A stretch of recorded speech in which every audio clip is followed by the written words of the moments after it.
So I'm Clayton Irby. I practice with Ortho Virginia here in Richmond. So I do my spine surgery here at Perham Doctors Hospital.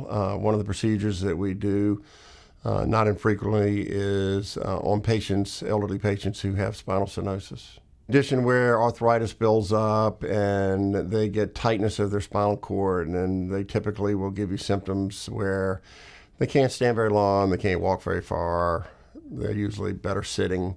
Sometimes they'll have associated what we call instability, meaning that the bones in their spine can move or slide, which also will pinch off and cause pressure on the nerves. When we do have to operate on a patient that has spinal stenosis, if they don't have any instability, then one of the things we can do is what's called a decompression, which is where we just take the top off the pipe, so to speak, or open up the spinal canal so that the nerves have room to breathe. We've got the instability.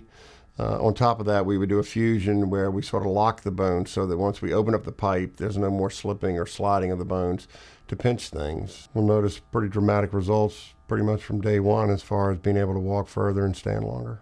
We've got a pretty coordinated program here at Perham Doctors Hospital now where far and away the majority of them are done under epidural anesthesia, which makes it much safer for patients, and especially in elderly patients where they don't have to have the general anesthetic. And so because of that, there's sort of a less confusion phase after the surgery.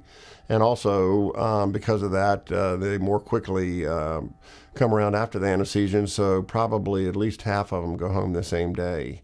And so it makes it very nice for them. They don't have to stay in the hospital. They can get up and get walking right away. And we lower the complications as far as those related to general anesthesia.